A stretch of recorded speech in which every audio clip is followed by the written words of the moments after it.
jump right in? Who's on here? A lot of people. Just say your name and your... Hey. Hi, Nick Hausman with Wrestling Inc. I'll start, Nick. Show of hands. Who here fancies themselves as a journalist? You're a journalist, Nick? All I right. try my best. Okay. No, real quick. Go ahead. You still do improv? No, not a little bit. No? No. When you did improv, who'd you do improv with? I did it with Scott Colton. Okay, so you fancy yourself a journalist. Would you say you're friends with Scott Colton? No, I haven't talked to Scott in some time. So you're not friends with him? No, Scott and I do not see eye to eye. Oh, wow. Well, that makes two of us. My point is, if you fancy yourself a journalist, even if it's for the silly world of professional wrestling, and you have journalistic integrity, people who report things, mostly that are bullshit, and slanderous lies against myself, if you are friends with somebody, you blew my spot. If you're not friends with them, I apologize. It's okay. But you should probably disclose who you're friends with. I'm not friends with you I or haven't had Scott. anything to do with Scott Colton in almost a decade. Probably wanted nothing to do with him even longer than that. It's fucking unfortunate that I have to come up here and speak on this when I'm on my time and this is a fucking business. Why I'm a grown-ass adult man and I decide not to be friends with somebody is nobody else's fucking business. But my friends, if I fall backwards, will catch me. Scott Colton, I felt, never would have. My problem was I wanted to bring a guy with me to the top that did not want to see me at the top. Okay? You call it jealousy, you call it envy, whatever the fuck it is. My relationship with Scott Colton ended long before I paid all of his bills. I have every receipt, I have every invoice, I have every email. I have the email where he says, and I quote, "I agree to go our separate ways. I will get my own lawyer and you do not have to pay anymore." That's an email that I have.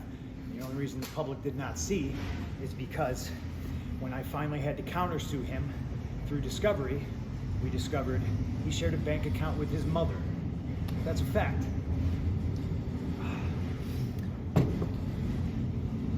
And as soon as we discovered that fact and we subpoenaed old Marcia, he sent the email, "Oh, can we please drop all this?"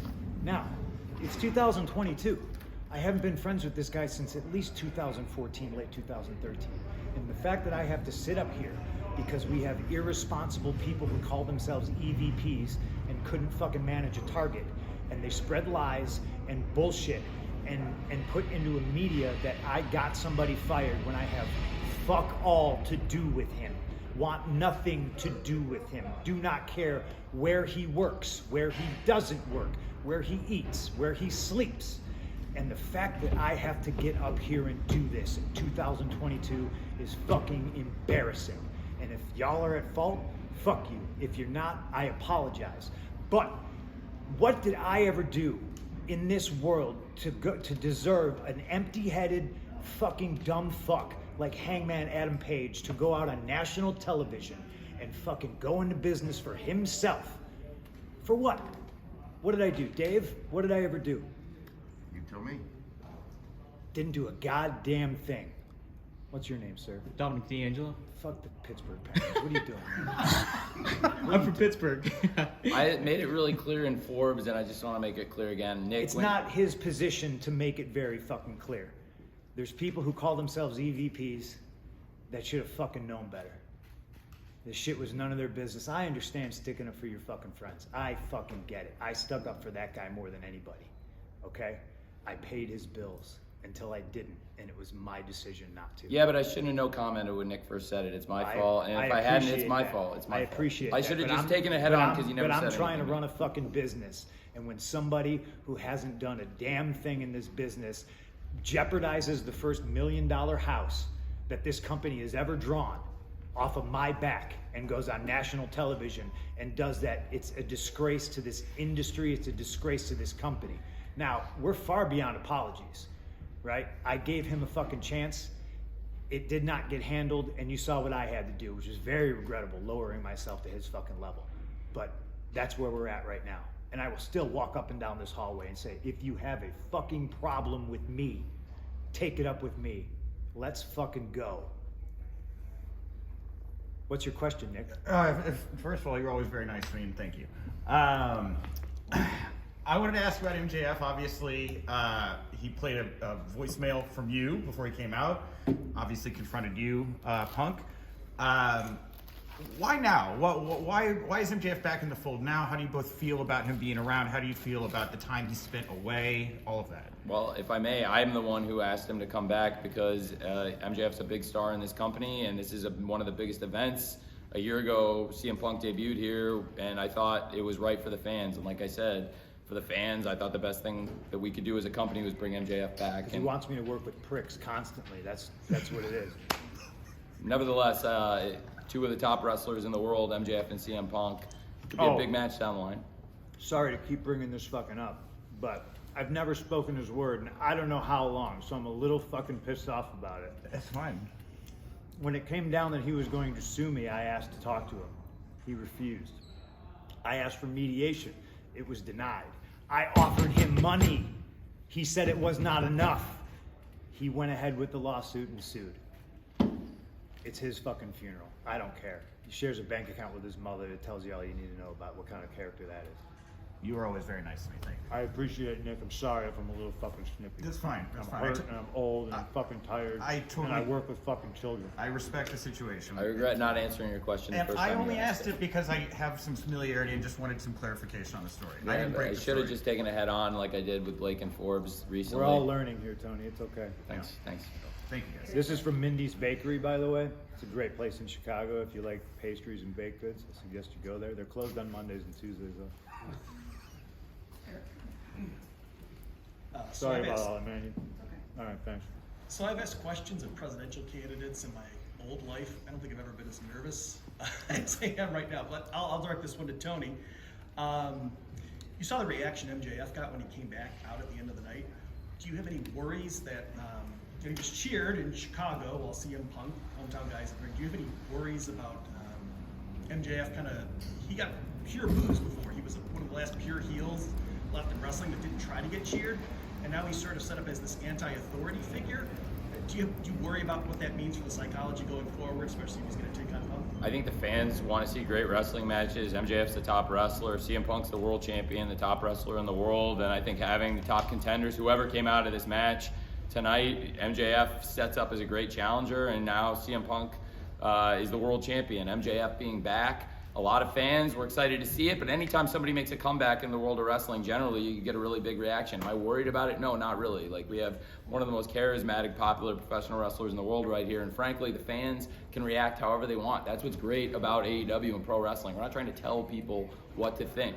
This is a really compelling story. People were emotionally moved. People are calling that a great ending, and I'm really glad people liked it. But the fact is, it was a great match, and it was a great ending, and now we'll see what happens on Wednesday.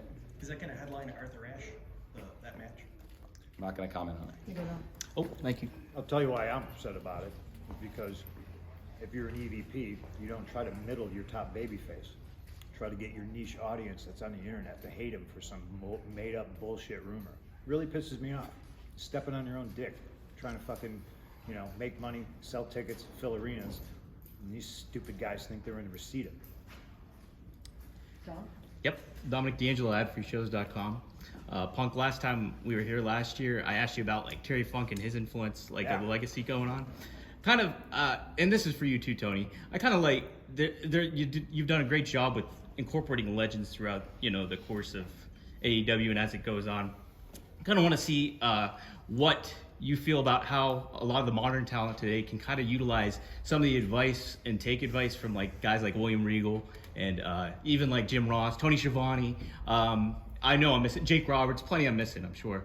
But I just kind of want to get both your perspectives on that and how that can kind of go a little bit more to help you guys out grow as a company. We have a locker room full of pretty brilliant minds. Jerry Lynn, Dean Malenko, Mark Henry. When I came back and I cut my promo my second week here, I thought it was pretty decent. You know what I mean? Kind of blur the lines a little bit. What's he doing? Oh, crazy Phil. He's going into business for himself, and really I was just defending myself. But you mix that in with attacking Moxley and mention,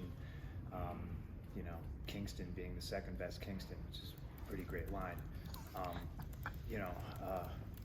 But our locker room, for all the wisdom and brilliance it has, isn't worth shit when you have an empty-headed idiot who's never done anything in the business do public interviews and say, "I don't really take advice." Who the fuck do you think you are? You know? That's stupid.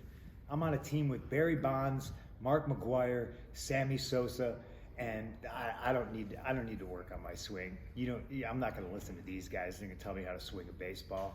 Fucking go fuck yourself. That's how I feel about it. I dare you to fucking say that to Terry Funk's face. I don't need to listen to you, Mr. Funk. I know what I'm doing. Fucking grow up. Next question over here. Question for Punk. I'm sorry, speak up. What? So we can't hear you. Sorry. Question for CM Punk, Bill Lindsay from Bleacher Report. I think it caught a lot of people by surprise your loss 2 weeks ago, and your foot injury came into play. And I wonder, how much of that came into play tonight? Because a lot of fans would assume that that was part of the reason you lost, but that didn't seem to happen tonight. I'm wearing Danhausen's boots. This is a true story. So I assume that it's like some sort of a reverse curse. I've had a real problem with footwear. I've been trying to figure out like what to wear. And that's real life. Like I put my old wrestling shoes on and they didn't fit. I bought a new pair of 12s. They didn't fit. I've thought about wearing my gym shoes. They didn't have the stability I needed. And I bought a pair of Doc Martens because they're really comfortable. But they were too loose. And then Danhausen was like, "You want to try mine on?" I'm like, "They're a size 10." And I put them on and they just magically fit. It like unbelievable, like a glove. They're tight, but not too tight. They give me stability and they're comfortable as hell. So I owe him more money now. Hi Tony, hi Punk. Izzy, how are you? I'm good, how are you? I'm sorry if I'm scary. No, it's okay. I like you though, you're right. Thank you, I like you too. Thank you. Izzy from the Hot Tag with Izzy. This question is actually directed towards Punk.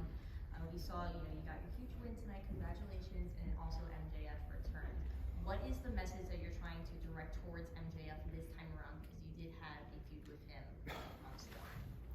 I mean, do I have to? I guess. I don't know. I'm tired of wrestling these pricks. I'm tired of wrestling these kids that think they know everything. But I'm not the boss. He won the number one contendership, and I guess I'll cross that bridge when I get to it. I think Max is a supremely talented individual, but this goes for him and anybody else in the locker room that doesn't want to be here. The grass is not greener on the other side. The grass is greener where you water it. And Max likes to, shit where he eats instead of watering the grass. So, we'll have to see how that goes. Thanks, Izzy. John Allen Podcast. Punk, a year ago we were in this room, and it was after Adam Cole had debuted, Bryan Danielson had debuted, and you said that it had the feeling of Bash at the Beach. Oh boy. Where it was Did I say that? energy. It was that Did energy. I say that? And a year later, here you are, world champion. Through the trials and tribulations, what's your honest assessment of the last year for you personally and professionally? I know it sounds like a pretty ridiculous statement, but I would like to think, again, in 5 years, you'll see the impact of it. There's a chance I'm wrong. We got an uphill battle in a lot of respects. There's just so much drama and turmoil going on. But I like to believe in the place I work. We do have a very, very strong roster, and like I said, we have a lot of brilliant minds backstage. So if young talent's willing to actually listen and receive advice and information, I honestly think the sky's the limit. There's always going to be people who think they should be the top guy, want to be pushed, and I get that. I mean, that was me from like 2008 to 2010 or whatever, and I always wanted more. But I thought I acted like a top guy. Like if I missed a flight, I rented a car and made the town. I didn't just go, I missed the flight, I guess I'm not going to be a TV. I think Adam Cole is fantastic. I'm more worried about his health now than worried about if his impact on wrestling is going to be bigger than Scott Hall's or something like that. Like I just want the kid to be healthy because he's a sweetheart. I know Eric Bischoff's really mad that I said that, so I stand by it. Can you tell me a little bit about the recovery from the foot injury as far as, I know you went through, it's 3 months. That was pretty quick. That's, and you had major surgery, that stuff put in and everything. So again, what I said in promo, I think maybe last week was true. I did the stage dive. What an idiot. I must have hit my foot on the top of the guardrail, but I didn't feel it. I mean, you would think that shit would hurt, but when people caught me, they put me back down, I waited for FTR, and I'm standing on my foot, and it just didn't feel right, But I thought, again, maybe I just whacked it or something like that, and then I wrestled on it, blew a springboard, came off the top of like a double axe, did all this shit. And what I eventually did is, I fractured my foot, but then I pulverized the bones. Pulverized is the word Dr. Jung used. Surgery was supposed to be an hour. It wound up being like 4.5. I got 3 plates and 16 screws in my foot, and I have a new foot now. It is 100%, but it is a new 100%. And I'm, every day I rehab. But when I started rehab, this is the worst injury I've ever had. Had surgery on my elbow, easy peasy. Lower back, I could bike the next day. I could get a coffee. I could go for a 6-hour walk. You know what I mean? And I could do something. I was bedridden for 2 weeks, and it was really, really hard for me because I really wanted to have this great summer and do good for Tony and sell tickets, draw money, help with ratings. And it all just came crashing down, but that's life, I missed out on Forbidden Door in the United Center. Really wanted to wrestle there, and I have pride in my work, and I wanted to carry the title and carry through the summer and just help grow the business. So it was mentally devastating. I was bedridden for at least 2 weeks. I would be dead if it wasn't for my wife. I would also be dead because of my wife if that 3rd week I didn't get out of bed. Love April to death. I wouldn't be here right now in a lot of ways if it wasn't for her. It may sound corny to some people, not being able to walk my dog was really challenging, and then the rehab, I could tell you how hard and painful it was and grueling, but I just wouldn't be able to do it justice. I was doing 2.5 hours of rehab, plus once they told me I could bike, I was biking my life away. Then I would go to the gym later and lift weights, and I was just trying to bust my ass to hurry up, and not necessarily hurry up to get back. I wanted to hurry up to get healthy, because if I'm not healthy, I'm no good to anybody. It was really, really tough. I just think it's, I'm a little older now, and it was a pretty ridiculous. I think if I was 23, it would have been a hard injury, you know what I mean? Because I literally couldn't do anything. Tried to get around on crutches up and down stairs, I got to walk 2 feet to go to the bathroom. I got crutches. It was pretty bad, and it was depressing. But thank you for asking. Last question for CM Punk, Will? Will Washington, Fightful. What up, Will? How you doing, Punk? I'm okay. I got a question for you, so that's on here, right? So I guess a good way to round this out would be to point out the fact that your win tonight brought to an end the fairly legendary run for Jon Moxley. He hasn't been defeated in AEW in over a year, and even with the months out, he hadn't, I believe it was, double or nothing last year, the last time he was pinned. And it was in a tag match. Yeah. He's never, it was the first time he's ever taken a clean pin in an AEW match ever, I would say. I mean, where it was under pretty fair circumstances in over 3 years. Yeah, so that brings to an end a fairly legendary run for Jon Moxley. Can you talk about what it means to be the guy to put an end to that run for Moxley? Oh man, people are probably really mad at me then, huh? Alvarez, are you mad at me? I'm mad at you. All right.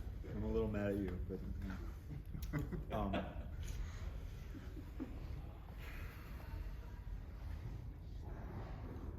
I think me and Mox are so similar, and obviously we got a lot in common. You know, like we both had some misdiagnosed staph infections. I mean, it's a weird thing to have in common. You know what I mean? But we came from the same place, and I think we felt a lot of the same things there. You know, kind of like you're always a bridesmaid, but never the bride. I can only hope that he appreciates being able to, me doing that for him, just as I appreciate him doing this for me, you know, because I think we're both guys that nobody ever really did it for us, you know. Guys could have helped us out a little bit more, passed the torch a little bit more, and I think we're on an even footing, whereas before maybe you thought, you know, like, I'm the bigger star. Like, I'm here to try to elevate everybody, and I'm not saying that I have elevated Jon Moxley. I like to think maybe I did. I think that's what all of our jobs are, is to get, you know, if one person's up here, it's up to them to reach back and get everybody up to that level. But yeah, I think Jon Moxley, we have different philosophies about pro wrestling, but it's a beautiful thing because it's all pro wrestling, you know, and done right, it's just magic. I think he's a hell of a talent, and I sure do appreciate him, you know. Thank you very much, CM Punk. Thank you. Alvarez.